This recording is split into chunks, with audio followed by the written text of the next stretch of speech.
watch it later. So there we go. Okay, cool. What other announcements this week? I wrote down some announcements for this week. This, guys, is a big Modern Connection week. Okay, so we really want to focus this week, and we did that. You guys did that on the CPA that we did for this class over the weekend.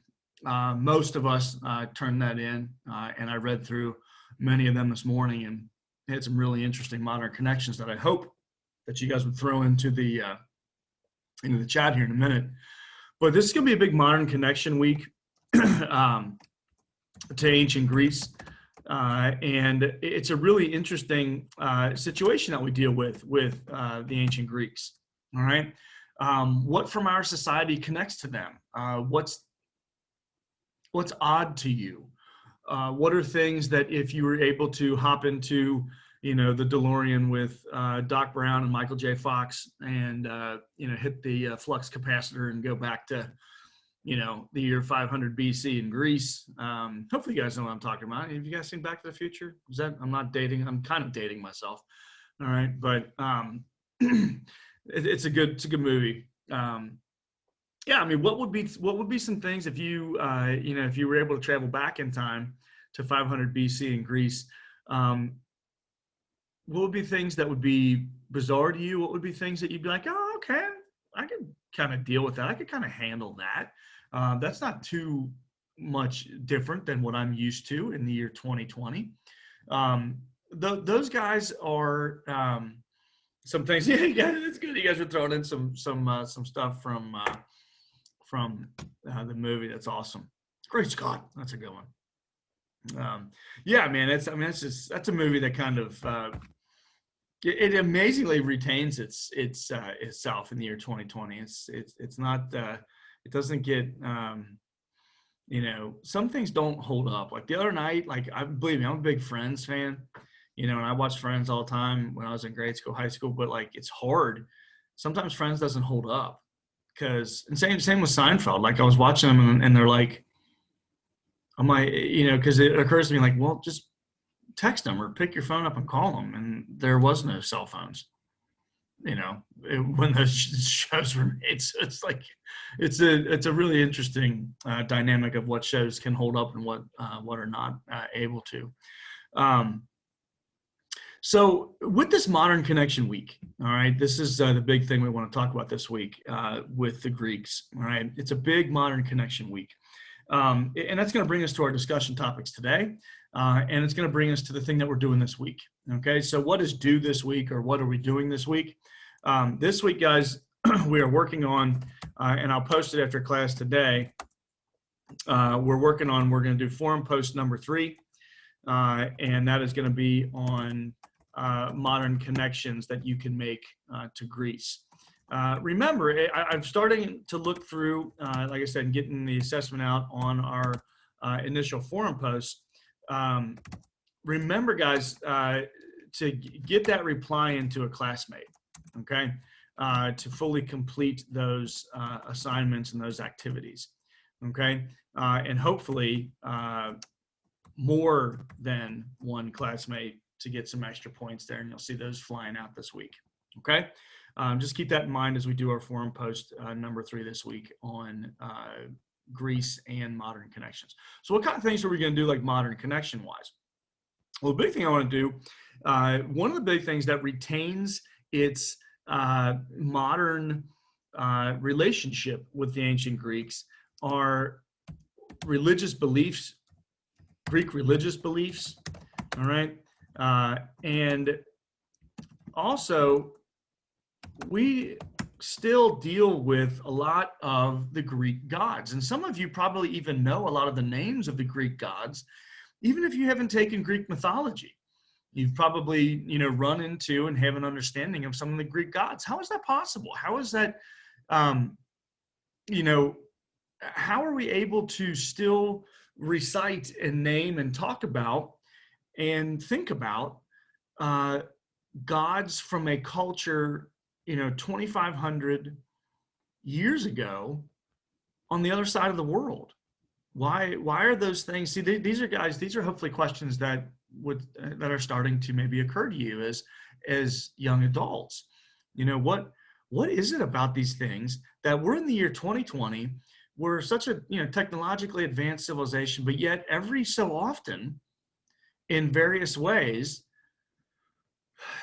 ideas and things and beings and gods and creations from 2,500 years ago on the other side of the world creep into our society. How's that even possible? Why? Why are those things still around?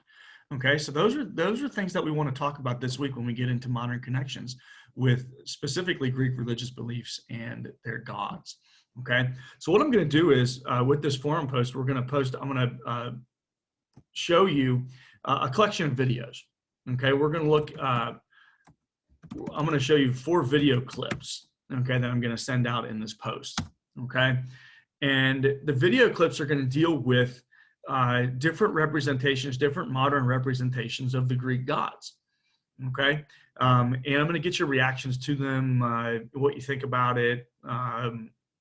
Do you relate? Can you relate? If not, why? Those types of things that we're going to do on this forum post this week. I don't know if anybody's been paying attention, but it's been a commercial that's been running a lot. If you watch football over the weekend, or if you watch baseball over the weekend, or if you're just kind of watching TV in general, there's a new commercial out, just brand new commercial from a website called Auto Trader. All right. You guys probably have run into that website or heard about that website, Auto Trader. They have a brand new commercial that you can go look up, but I'm going to put it on the forum post. They have a brand new commercial that the first scene, they zoom in and they take you back and they're like, it's 700 BC and we're in Greece. And I'm like, this is great. Like how cool is this that, you know, we're talking about the Greeks and they released this commercial, you know, about ancient Greece. And what they do is, guys, is one of the really cool things is they zoom in and they show 2 people talking about, you know, their carriages or their chariots or something, and one of them's got a, you know, busted wheel, and they're trying to find, you know, a good deal on a car in ancient Greece, and then all of a sudden somebody from the future shows up and they got a cell phone and they're like, just hop on Auto Trader, it's right here. And the Greek individuals in the commercial, they ask the person if they're a god. They're like, "Are you Athena?" And the lady, you know, the lady's in a great like mom van, like a great soccer mom van, and she shows up at this. You guys the commercial's really funny, and she goes, "No, I'm Claire. I'm not." And they're like, "Aphrodite," and they just keep naming Greek gods.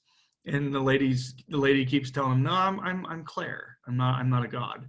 And so those guys are things that I want you to think about. Like, why would that commercial? Because guys, commercials in movies and these things that we're going to watch, they have one. Yes, they're designed to entertain you, okay, but definitely commercials, and in another way, movies. They're designed to separate you from your money, okay? And that's not a bad thing, but what these commercials do is they have ad executives, right? Maybe some of you guys are getting into that with your career, maybe not, all right? But they have advertising executives, and the point of an advertisement is to figure out a way to separate people from their money. What would make someone spend their money on my product? And one of the interesting things is that these people have decided that a commercial that relates to ancient Greece is a way to trigger something in the modern 2020 mind to separate you from your money, to make you go to their website and noodle around for a little bit. All right, that to me is interesting. All right, and hopefully to you guys this week, you'll find that interesting as well.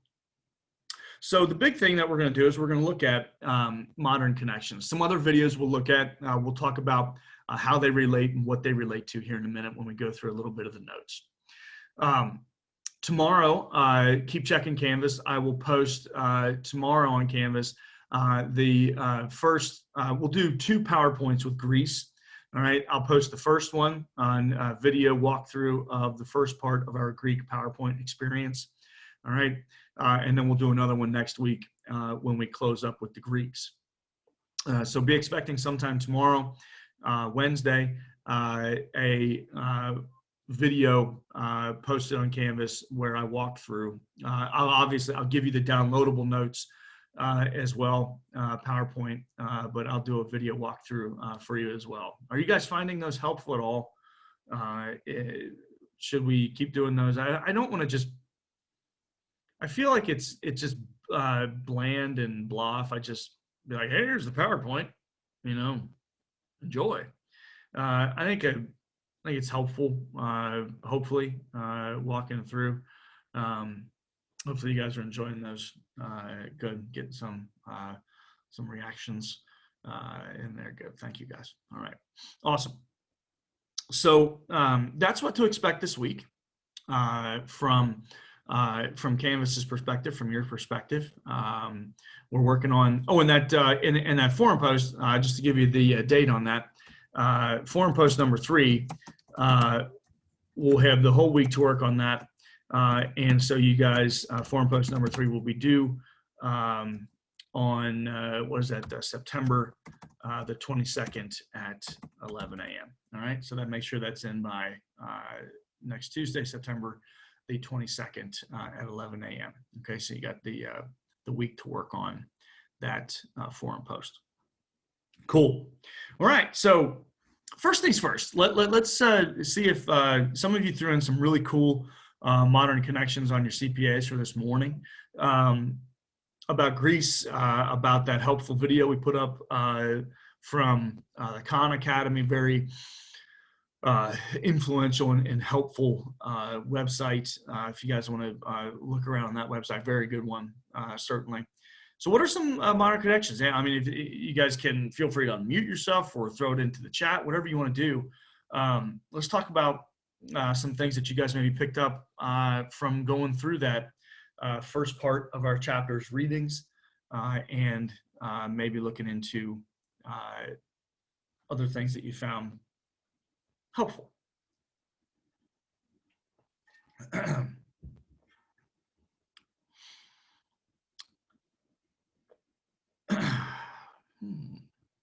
Is this thing on? Hey, all right, Lucas, all right, good. That I said was like, I noticed one similarity from like our society to like ancient Greek society is a lot of our states, depending on their geography or the layout of the land, have certain exports, just like in ancient Greece, with it being very mountainous.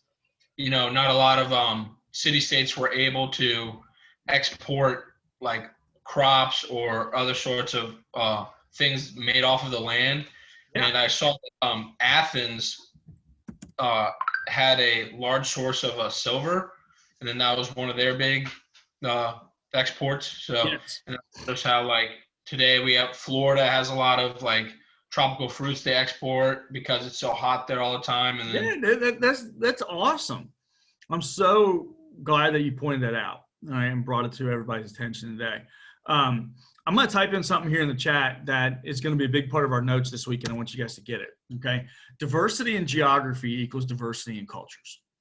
Okay, that to me is it's a historical truth. It's a historical axiom. Diversity in geography equals diversity in cultures. You're not determined by it, guys. You're not determined by your geography, but you are absolutely shaped by the geography in which you grew up in the area in which you grew up in. You're determined by how people speak around you. You're determined by what the landscape looks around you. You're determined by how easy it is to access certain things. Do you live in a geographic area like Lucas was talking about? Do you live in a geographic area that produces certain types of jobs or certain types of exports? The one that pings off the top of my head is in our region. We live relatively close to areas of Eastern Kentucky and West Virginia and even southeastern Ohio, where there's huge coal mining production. All right, that is a huge export within a place very close to our region. And those areas, southwestern Pennsylvania, West Virginia, southeast Ohio, and eastern Kentucky, because they live in and around the Appalachian areas, that area has produced a huge amount of industrial production of coal and huge amounts of jobs and those types of things that really influence that region and influence how people act, react, live. All right. It's really cool, Lucas, that you brought that up. I remember when I was in grade school.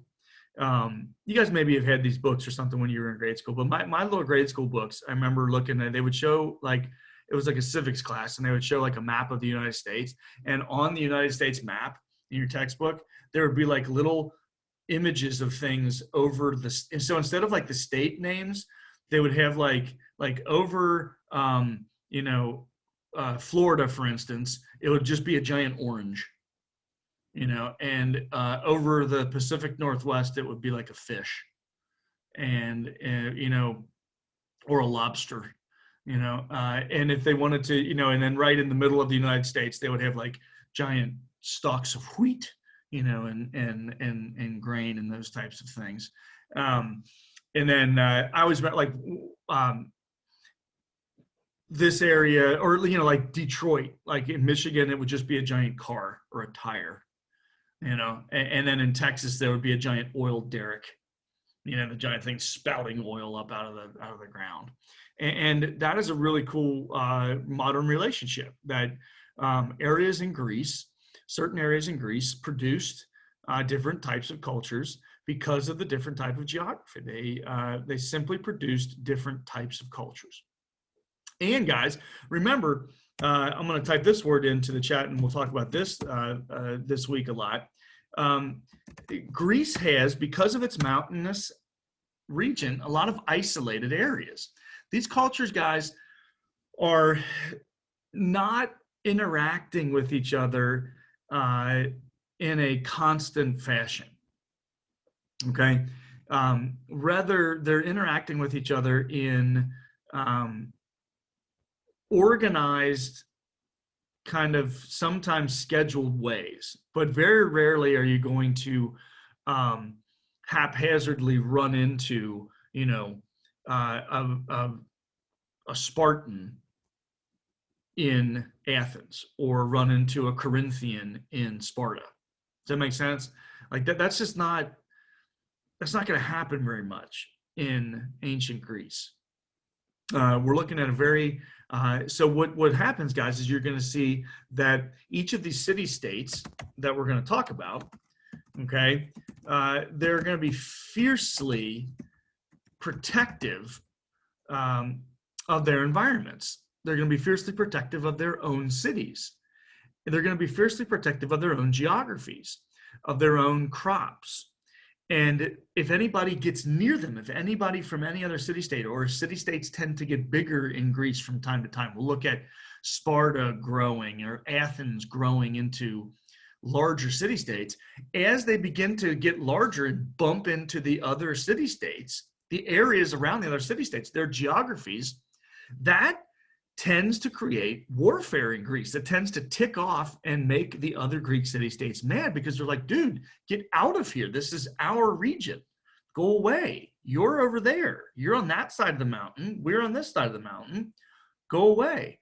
And so the Greeks are very fiercely protective of their areas in a way that we haven't seen yet in our course.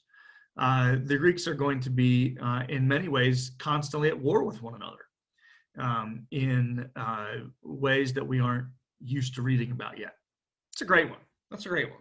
One more? Let's do one more. Anybody else got another one? Good. Excellent. Just ways in which you found any type of connection over the weekend.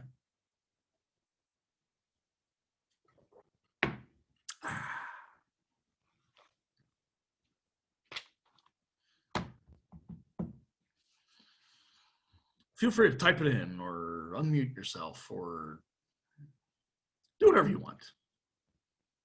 However you guys would like to participate is fine by me.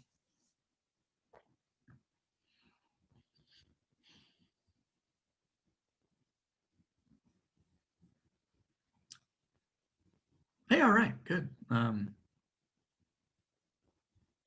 guys, is anybody there? Yeah. Or is it just me and Lucas hanging out?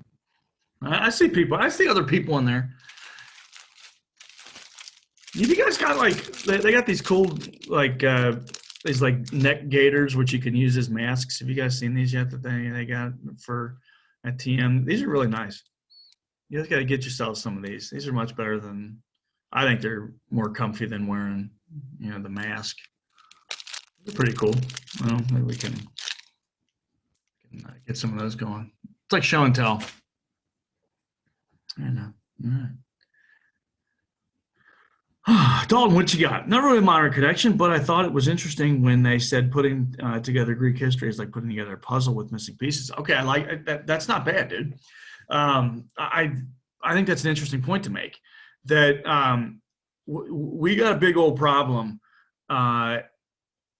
We in the year 2020, okay, we are my generation and your generation. We are kind of like we should be, and we're kind of getting out of this, but we should be a show me proof type of people. It should be, okay, I know you're saying that, but I want to see it. Show me some tangible proof that this event took place or that this happened.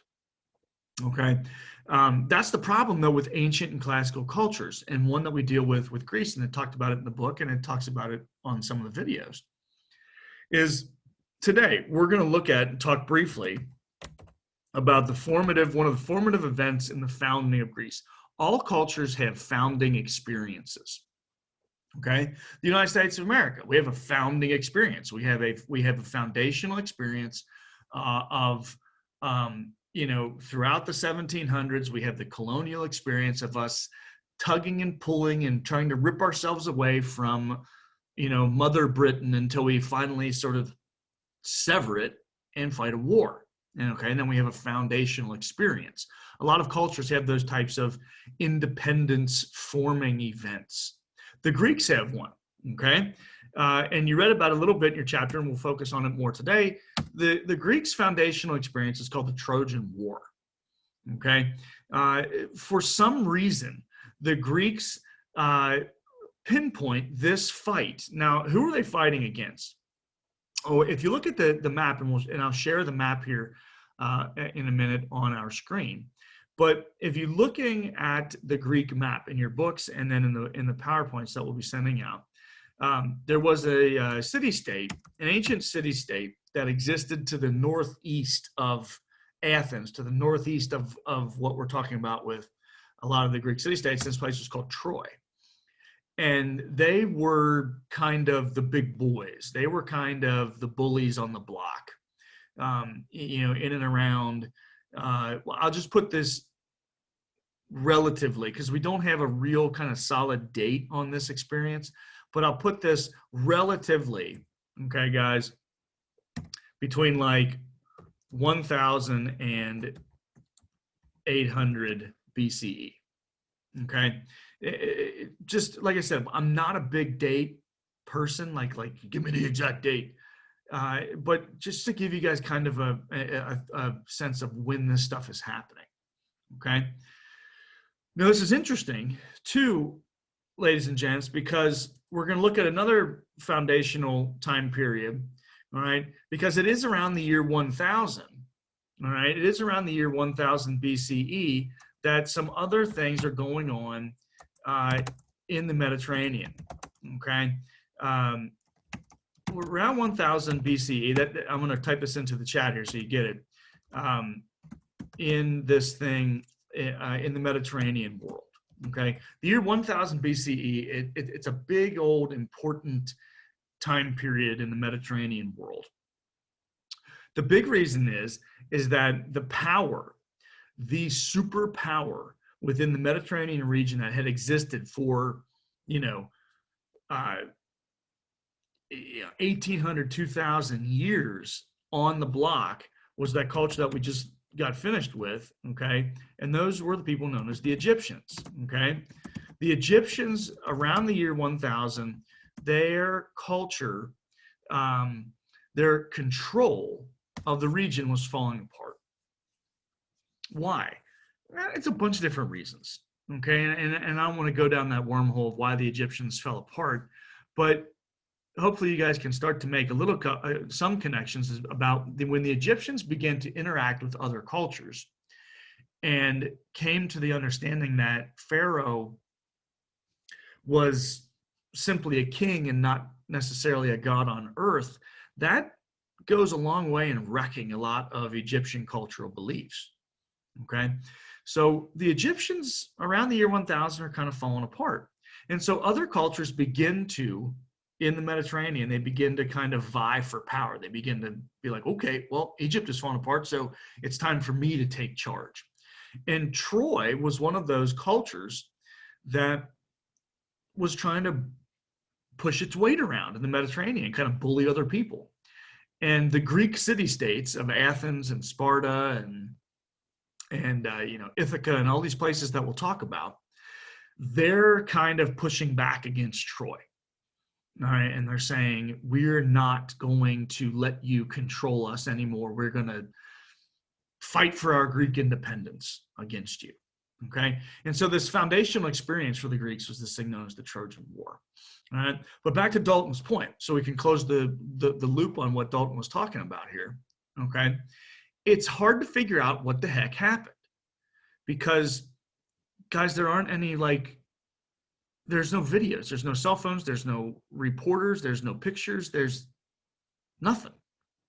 But there's something. I shouldn't say there isn't nothing. We don't, nobody was sitting up there drawing about it, all right? What we do, though, what we have left to us are stories about the battle, okay?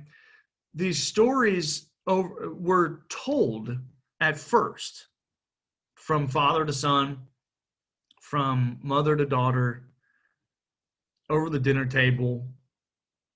Grandpa, tell me the story of the Trojan War again. You would sit around, guys. I'm trying to get you to get out of our modern world for a little bit, friends. You don't sit around after dinner and go play Fortnite or Fart Night or wherever you guys are playing. You don't. If you aren't sent to your room after dinner in this world to go do homework. Guys, there's no such thing as organized school or schooling. It's not a part of this world that we're talking about. So what you did is you worked with your family throughout the day. You had your individual jobs as family members. The schooling you got was usually from your mom.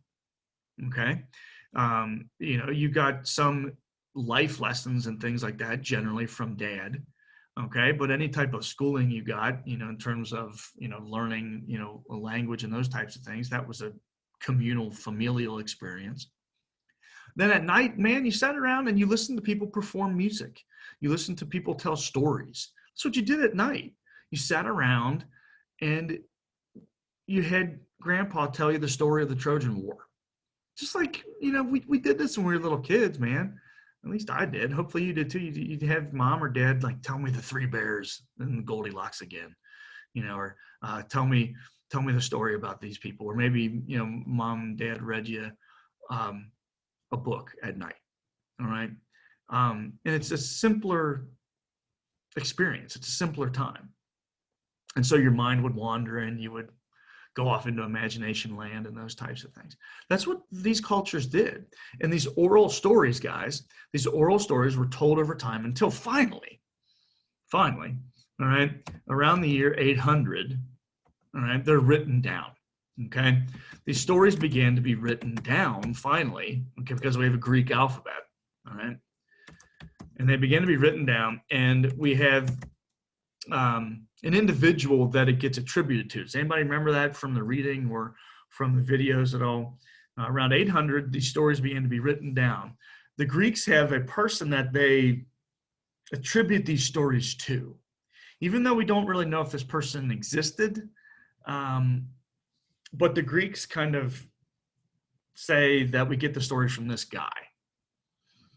Does anybody know his name? Yeah, very good. Thank you, Sophia. So these stories are attributed to a guy named Homer. All right, a poet named Homer who kind of sits down and says, "I'm going to put these stories together." Okay, and the stories that Homer puts together, all right, are called the Iliad and anybody know the second one?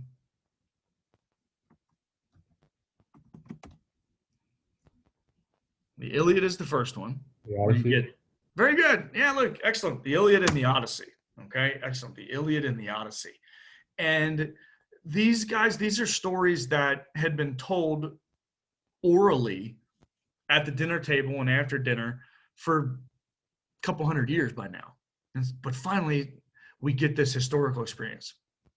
The thing is, Dalton, okay, back to Dalton's point, ladies and gents, this event happened, I don't know, around the year one. Let's just say it happened around the year 1000. The stories aren't written before, until we get around the year 800. Let's do our quick Thomas More math. What is that? 200 years? All right. Think some stories and some things can get embellished in 200 years? You think let's just call it like the fish stories the fish tends to get a little bigger as the story goes along, right? And some of the stories get embellished and things like that. You better believe it. Imagine, guys, so we just passed the 100th anniversary of World War I. Okay? Imagine if nothing had been written down yet about World War I. We didn't have any pictures of World War I. We just had stories that had been told from 1918 down to now, from great-great-grandpa who fought in World War I, to your grandpa, to your dad, to you, and then you have to carry on that story for the next 100 years until we finally can get to the year 2118, and then somebody sits down and writes the history of World War I. How do you think that would go over? You think some things would change over the couple hundred years of yeah, you can be for darn sure things would change. All right? Because right now, guys, there isn't one person alive that fought in World War I. They're all gone. They're all dead. All right? So we don't have any, but luckily, the cool thing about what we have in the modern world is we have videos. We have interviews with these men and women who fought in World War I, and we're like, all right, fine, okay, good. We got that source. We ain't got that with the Greeks. We got this really cool story written by Homer, but it's like, you don't really know how much of this thing is true. There's lots of like stuff going on here that even to our modern mind, you're like, really? And so I want to show you guys, I'll share my screen here with you for a minute, just to show you some things that that we want to talk about. Let me know when this pops up so that you guys can see it on your screen. Once it pops up, give me some thumbs up so we can talk about it. Do you guys see that yet? Yes, no, maybe so. Getting there, almost getting there.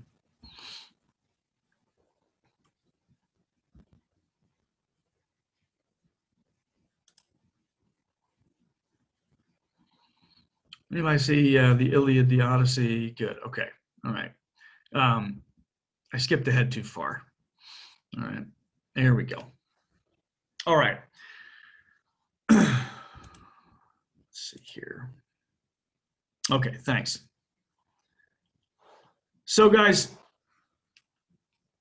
you got the book on the left, right, which is the Iliad. That's like the first one. These books are like they're like the Harry Potter books, or they're like the Lord of the Rings, they're or the Hobbit. There's like, different books about the same type of event, and they kind of go in a little bit more or less sequential pattern. The Iliad is about, the first, major battles of the Trojan War, and the Greeks send up their huge, warrior to fight against the great Trojan warrior. Do you guys know any of their names? It's a very interesting person that the Greeks send up because he has a fatal flaw, from where we get our fatal flaws from in modern reading and writing. Shakespeare, right? Bill Shakespeare, if you know anything about Bill Shakespeare, he more or less copies the Greeks' use of a fatal flaw in all of Bill Shakespeare's characters, Hamlet, etc. They all have fatal flaws of some sort. Who was this Greek fighter that had a fatal flaw? Does anybody know his name? Good, excellent. Thanks, Zach. Achilles. All right, and remember, he had Achilles. He had the Achilles heel. All right, where that's the only part of his body where he was susceptible. Okay, and he fights against the Trojans. Have a guy that they send up. All right, his name was Hector. All right, so it was basically, guys, ancient battles, Greek and other societies, but the Greeks were big at this. Yes, they would fight major battles against one another, but they would also send up, you would basically take your best warrior against their best warrior, and like a day of battle would be decided with just dude against a dude. And that was it. You would send up like almost like a giant UFC battle where you send your best guy and they pick their best guy, and you just put them in a ring and let them go at each other. And that decides the fate of that battle for that day. And that sounds interesting. I'm going to stop sharing my screen for a minute. I'll go back to that in a minute. But a lot of cultures do that. There's a very famous story. If you have ever read the Bible, or if you've ever read Scripture, you have this huge battle between the Philistines and the ancient Hebrews. And the Philistines send up this giant person. Anybody remember that story at all? What was the name of that person? The Philistines send up. A lot of cultures do this. So you see this a lot in ancient cultures, not just the Greeks. I'm trying to give you guys other examples. Very good. Trinity puts it, yeah, and Dalton throws in there. Goliath, David versus Goliath. And so the Hebrews have this guy named David, who eventually becomes the king. And they're like, all right, we're tired of smashing hundreds and thousands of guys into each other and killing them. You pick your best guy. We'll pick our best guy. Throw him out there and let them fight, and we'll see who the hell wins. All right? That's not bad. I kind of like that idea. It's much less bloodshed, all right? But you better pick your best warrior to send out there, So I really like those stories, and there's a lot of those in ancient cultures, not just with the Greeks, but like I said, all across cultures we have these stories. So, guys, what that tells us as historians is that if there's enough of those types of stories across cultural boundaries, meaning if different cultures are all kind of talking about similar things, that probably means that it happened in some way, shape, or form. The Iliad is not the one that we're going to focus on this week. All right, so stick with me here for 5 more minutes, and we'll talk about what we're doing for this week. The Odyssey, guys, is what we're focusing on this week. Okay, and we're looking at different things from the Odyssey and other types of Homeric stories, as they're called. All right, I'm going to show you some video clips from this modern interpretation of the Odyssey. Okay, and the modern interpretation of the Odyssey is a really interesting thing, because I want to show you this next slide briefly, and I'll talk about these slides more as we get into the week, guys. And I do the PowerPoint walkthrough and things like that. But I wanted you guys to get a sense of how the Greeks viewed their world. Guys, this is how pretty much every Greek viewed his or her experience on Earth. It's kind of like, and sometimes it's called the snow globe belief. All right, guys, the Greeks believed wholeheartedly because they didn't have anything else to go off of. We now know today that we are not the center of the universe, right? And we know we're not at the center of the universe. We're kind of far-flung, kind of schmeed out on one far aspect of the Milky Way galaxy, and we're in some sort of arm of that galaxy, and there's a billion, million, trillion other galaxies. That's hard for modern humans, by the way, to wrap our minds around, that we're not the center of it all. All right, guys, 2,000 years ago,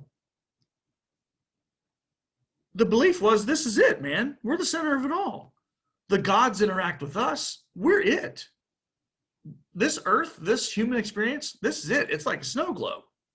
And so we act like we're on a little stage, and the gods kind of mess with us as beings that exist kind of hovering around the snow globe. And every once in a while, the gods, because it's what they do, they shake up the snow globe and just mess with our lives. Apparently, well, I have a delivery person right now, and the doggies are having their fun with them. Be nice. God, clowns. All right. So hopefully you guys have an understanding of how the Greeks viewed their experience. Okay. And we'll talk, like I said, focus on the notes and get into that. But the cool thing is that we're going to look at this week is we're going to look at how we in the modern world interpret the gods. Okay. How we think about the gods and how Odysseus interacts with them. Because the big thing that the Greeks get into with the gods, all right, is, and I'll type this into the chat, and this will be the last thing that we'll talk about for today, is we human beings, and I'm going to put lots of E's in here, we need the gods. And we need the gods. Human beings, the point, guys, if you've ever read those stories, and we'll talk a little bit about them, is that we're nothing without the gods. We human beings are kind of, yeah, we have our powers and our strengths, but nothing we have compares to anything that the gods can produce. So what I'm going to show you guys is we're going to look at a clip where Odysseus fights against the Trojans and he wins, and he says, I did this myself, and I don't need any of your help. I don't need any of the gods. I did this, me, Odysseus. And you'll hear in the background one of the major Greek gods. And we'll talk about this god. His name was Poseidon. It was the god of the sea. And basically Poseidon says, yeah, Odysseus, you're not nearly as powerful as I am, and I'm going to punish you for thinking that you are powerful. And what I'm going to do is I'm going to send you on a 20-year journey, or as the book is called, I'm going to send you on a 20-year odyssey where you are not allowed to go back home. And the only way you get to go back home, Odysseus, is if you admit that I'm in charge, that the god is in charge. And see, guys, so what you do is you get this conflict between what's called human hubris or human arrogance versus the God, which is I'm in charge. And guys, hopefully that's a modern connection for you all. If any of you do believe in God or gods or religious experience, if you're Christian, if you're Jewish, if you're Islamic, if you're Buddhist or Hindu, whatever you are, one of the major tenets of modern religion is that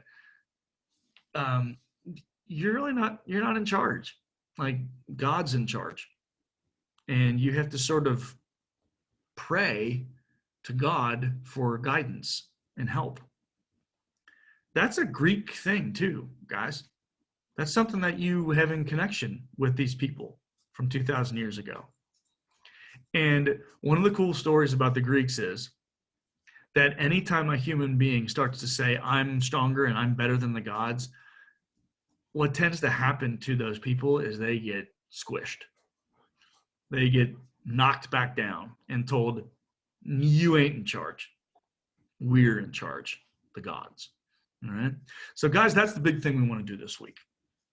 Okay, and that's the big thing we want to look at with forum post number 3.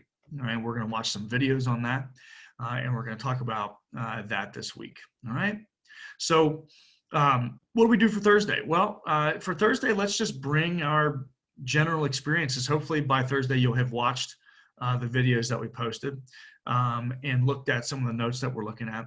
And then on Thursday, we will pivot a little bit and start to look at some specific city-states like Athens and Sparta, and really how truly interesting and different those city-states were. Everybody cool with that? Awesome. Good. So we're right about good. Yeah, it's fine. We've been rolling around here for 45 minutes or so. That's great. Okay. Friends, send me any questions or comments you have. All right.